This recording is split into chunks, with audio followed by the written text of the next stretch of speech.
Many folks here say they live in one of the best small cities in the country. And according to a publication of the Financial Times of London, they'd be correct.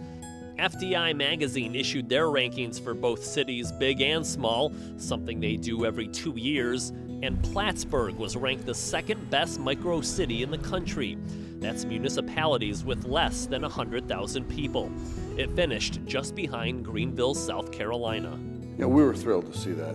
I think it really emphasized or called attention to something that we felt for a long time, that we really have a good mix of the kinds of things that make us attractive to business, to visitors, and to residents. So what does Plattsburgh have to offer? Location, location, location. Just ask French explorer Samuel de Champlain, who first sailed these waters that would later bear his name in 1609. Or the British Army during the War of 1812, whose defeat here at the hands of Commodore Thomas MacDonough and the Americans effectively ended any hopes of Britain reclaiming this North American land. Not only does it have Lake Champlain going for it, but the city is only 20 miles from the Canadian border and is just a 1-hour drive from Montreal, the 9th largest city in North America. And don't think for a second leaders here don't take advantage of that. Through our Chamber of Commerce connections, our Development Corporation connections, and recently a trip with Congresswoman Stefanik, just keep trying to strengthen that relationship. We've had, a meeting with the Montreal mayor about the things that we might do together as mayors, and that's a place where we really, finding a big partner to help us in any endeavor. Montreal's a major metropolitan area in the world. Canadian businesses, particularly ones from Quebec that want a foothold in America, have found a home in Plattsburgh. Bombardier touts itself as the world's leading supplier of rapid transit cars, including ones used by the MTA. Novabus and Prevobus, owned by Volvo, have assembly plants here too, providing lots of jobs for the people here in the Lake City. One of the things that we think about is every morning when people get up and go to work, 15% of the workforce here in the county goes to work for a Canadian-owned firm. We have an awful lot of business connections across the border. Obviously, over the last 20 years, we've grown a real transportation cluster in the area, and we've been making connections to the transportation clusters in Quebec as well, because we're a great spot for their American presence. Bombardier, Prevost, and Novabus, they're all high technology, state-of-the-art manufacturers. For instance, Prevost and Volvo, the parent company of Prevost and Novabus, is installing electric, diesel engines, motors for their vehicles. So it's very environmentally sensitive, leading-edge kinds of technologies. And of course, whenever they come, a whole slew of suppliers come right along with them to be very close to the supply chain.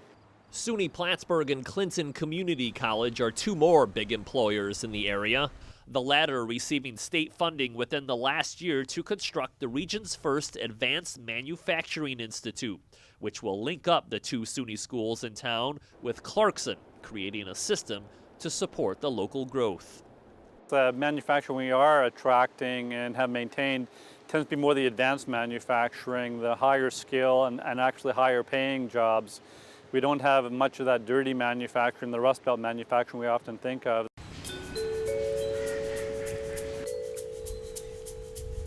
Plattsburgh has been a destination for French Canadians for decades now.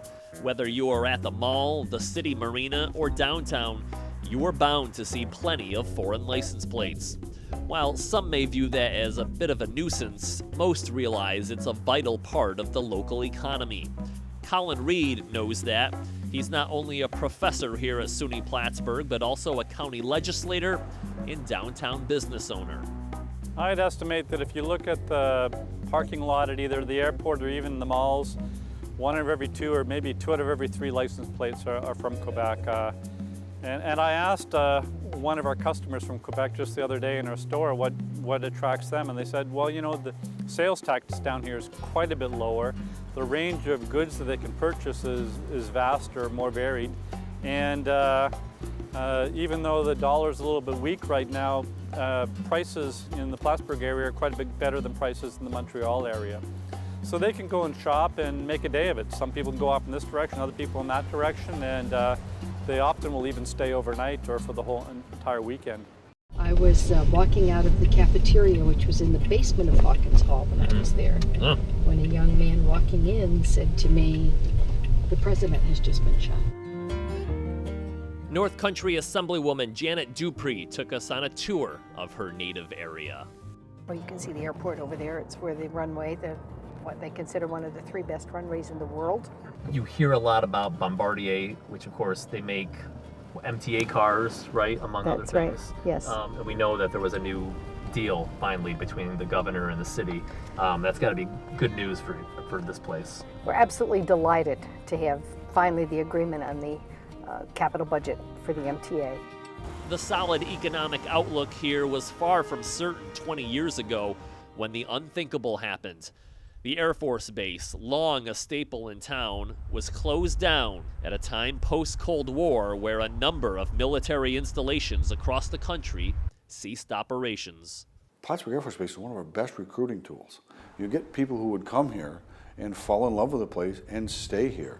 And I was on a panel last week talking about the anniversary, and there was a couple of examples on either side of me, folks who came here as Air Force personnel and have been here ever since, 30, 40 years later. So really lost a great recruiting tool. You talked about how the Air Force Base really introduced kind of a new culture to people up here as well.